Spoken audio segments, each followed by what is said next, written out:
Hey man, I'm gonna get straight to the point. I know it's been a minute since I uploaded la. You see the title. Matter of fact, before we even get to the title of the video, first of all, I hope everybody doing good out there, blah, blah, blah. I just want to say this. Rest in peace, Kevin Samuels, man. Rest in peace to the Godfather. Rest in peace to the father figure a lot of people never had, including me. You know what I'm saying? As a young man, never had my father, but, you know, age-old story and shit like that. During his short run, he wasn't even popping like for 5 years. He was really popping for like 2 years, maybe 2.5 years, going on 3. You know, if that or whatever. It's crazy to see. You know, a lot of people they online, they had something to say. They was hating, they was trolling, blah blah blah.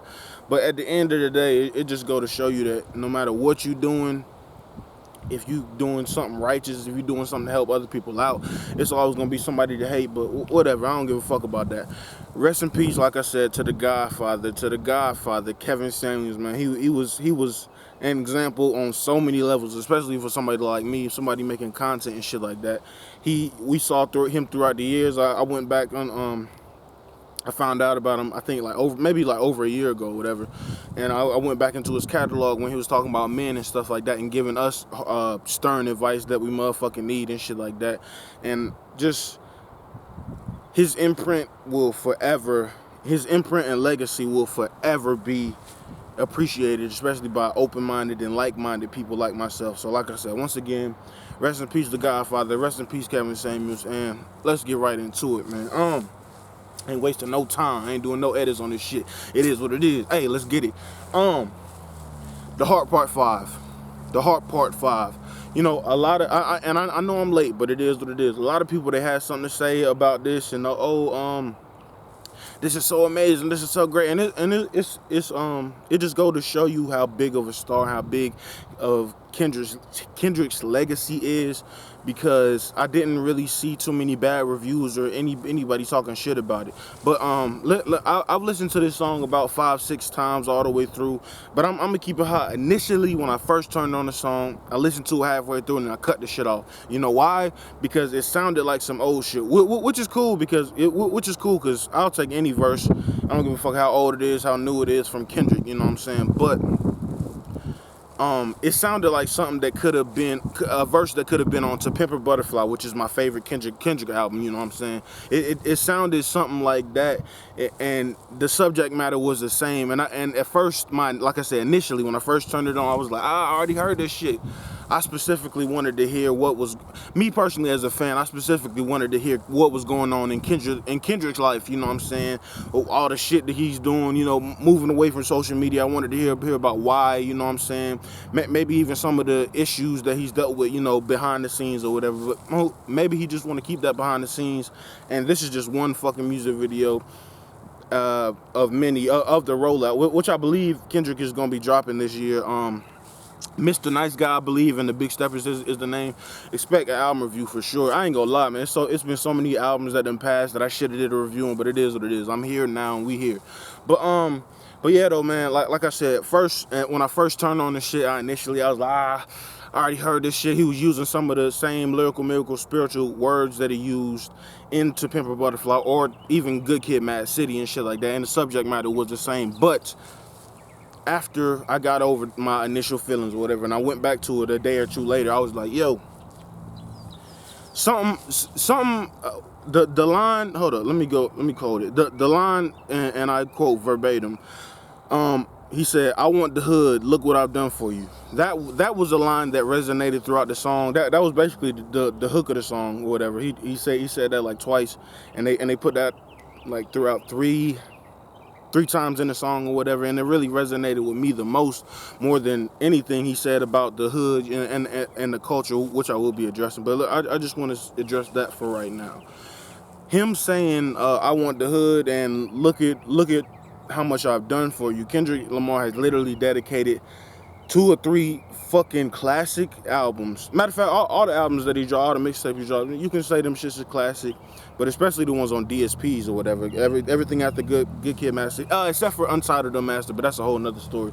But yeah, like I said though, I want the hood, look what I've done for you. It just signified Kendrick knowing how much he's solidified in the game, his spot, and knowing how much of a tree he is to have different branches, you know, from other people maybe biting his style or whatever, you know, whatever, or that along with just the hood and poor and disenfranchised people. He wanted to let us know that he was still globally, like no matter what, he was still, no matter how big he's gotten, he's still humble enough to still put the spotlight on poor and disenfranchised people that's stuck in the cycle. You know what I'm saying? Crabs in the bucket. Crabs ain't meant to be in the bucket. They meant to be in the ocean. You know what I'm saying? There are a bunch of other metaphors that go along with that. But yeah, though, that was the one thing that really stood out to me, like a fucking lighthouse in a goddamn ocean when you on a raft trying to get to safety. You know what I'm saying? It was like, damn. I really love just the, because I don't think I've ever heard Kendrick like specifically. I don't even want to say pop his shit, but specifically address like, yo, I've done this, that, and the third, and that's another thing. I wanna address what he said about the culture. He was talking about the culture of hip hop primarily when he was saying throughout the verse. He was talking about the culture of hip hop and how we glorify people killing other people and it don't stop. But I feel like at the same time that was kind of like a double entendre type thing, because around the time the Black Lives Matter movement was at its peak, you know, when George Floyd died and people all around the world that was protesting. There was a lot of people on social media, social justice warriors, talking about, oh, Kendrick, he need to say something. Meanwhile, just like I just told you, good Kid, Mad City, To Pimp a Butterfly, and dang, I can't think of another album, but those are the ones I can think of off the top of my head. He dedicated those entire, or at least most of those projects to, like he said in this song, to the hood. Like, it's like, bro, what more do you want from this nigga? Like, he made the nigga made I love myself. Like, it's like, bro, what more do you want from him? He's literally cut his damn hands off and he's bleeding at the damn wrist every single time. Metaphorically, every single time he pick up a pen, every single time he chooses to release, you know what I'm saying? And it's really dope to still have, I guess, that type of format of artists, just in general, just people that don't give a fuck. I don't give a fuck about your interviews. Fuck you. I can just drop an album. The interviews I have done, they are very much cherished between, and I'm speaking as I'm Kendrick Lamar if I'm confusing people. The interviews that he has done, people cherish them a lot and they hang on his every word in those interviews and shit like that. Cause he's drop and then leave. I don't give a fuck. I'll leave y'all niggas for years because the shit that I've done, and on top of that, I don't owe a nigga shit. So I really love and I appreciate that as well.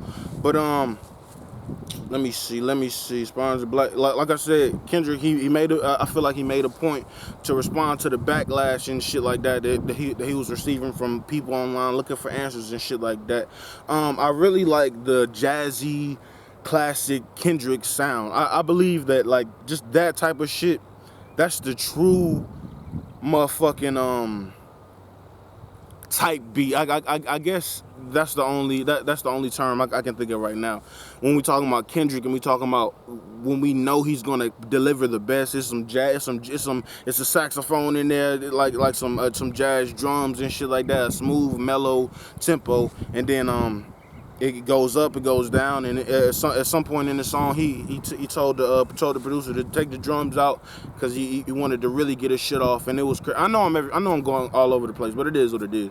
But something that was really dope was the last like 12 or 16 bars or whatever. It seemed like he was speaking from the perspective of himself whenever he dies, and Nipsey. You know what I'm saying? That was really something that people hung on to, because it seems like he was speaking for Nipsey, just like similar in the situation where he was speaking to Pac on his album. I think it was To Pimp a Butterfly. It was the last little song, the last skit.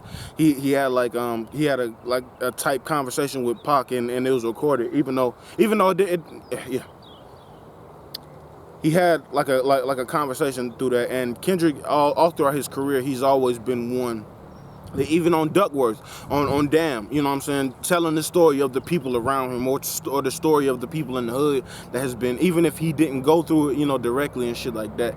It's dope just to see that still be in effect, and just to see the different levels from level 1 of Kendrick doing that shit to level 100 now, or 1,000, or whatever number you will put on it. So that it's dope to see that growth, bro.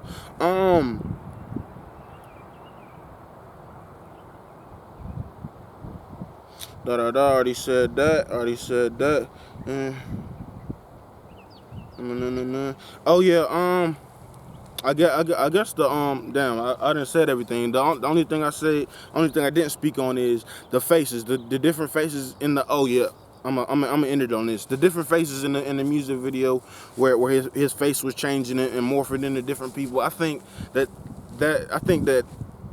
he, as, all right, let me start by this. A year ago, a couple months ago, whatever, Kendrick, he released a statement on PG Lane talking about he goes months and shit without his phone and shit like that. And he likes to ride his bike in his neighborhood, and a whole lot of other stuff.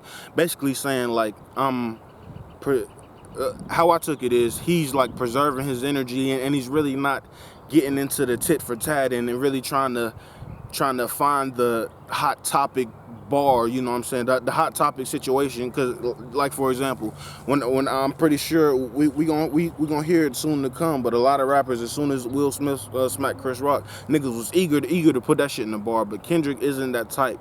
He picks and chooses to motherfucking display his knowledge on certain situations. He don't have to be on fucking Twitter, you know what I'm saying, all the time, just like we are. You don't have to be refreshing his Instagram, you know, like motherfuckers like me and shit like that, just to be tapped into situations and just know about shit, you know what I'm saying. And I really thought that was great, because, you know, like I said, the type of artist he is, the dropping it and then leave for years and shit like that, a lot of speculation can be made and shit like that. So motherfuckers can't never say he's out of touch or whatever, because just from that simple thing, you know, just to have the faces morph and shit like that. And another thing I thought was dope was it seemed like most, if not at least half, that song was rapped all the way through. Me, I consider myself a punch-in king. I ain't the best, but I get shit done. Matter of fact, by the time you see this, I should be releasing a song called Thunder on Spotify, specifically Apple, all that shit, called Thunder by Og Oti. That's my newest shit. That's my one of my favorite tracks that I've been working on. It's some crazy shit, put some sound effects, blah blah blah. But yeah, though, yeah, I guess I was in about the face of shit. Like, I really appreciate just that small, subtle shit, because it makes everybody go crazy on social media, and it shows that he's aware. He's not just motherfucking getting too much money that he's not relatable, which is crazy, because that was actually that specifically is a quote from Drake on the Jack Harlow feature on Jack Harlow's new album, whatever, which I may review, I may not, or whatever. But yeah, though, like I feel like I said everything I wanted to say. It was kind of word jumble or whatever. I don't give a fuck. Hey man, Og Oti, Broke Conversations, we back in effect.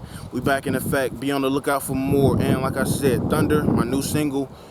Matter of fact, go stream all my shit, Og Oti, on all platforms and shit like that, you know what I'm saying. And yeah, The Hard Part 5 by Kendrick, that was my shit. And I guess I could rate it 1 out of 10. I ain't gonna use 7 in the grace of Kevin Samuels, you know what I'm saying. I say, bro, I can't even put this shit on a scale. It was almost a 6-minute song, you know what I'm saying. So he encapsulated a whole lot of shit, a whole lot of bars, a whole lot of different instruments, a whole lot of producing. Like, bro, it's a fucking masterpiece. I don't even want to disrespect it by putting a number on it, less than 10. But anyway, you know what I'm saying. That was it, the Hard Part 5 review. Out. Be on the lookout for more, and peace, man. Broke Conversations.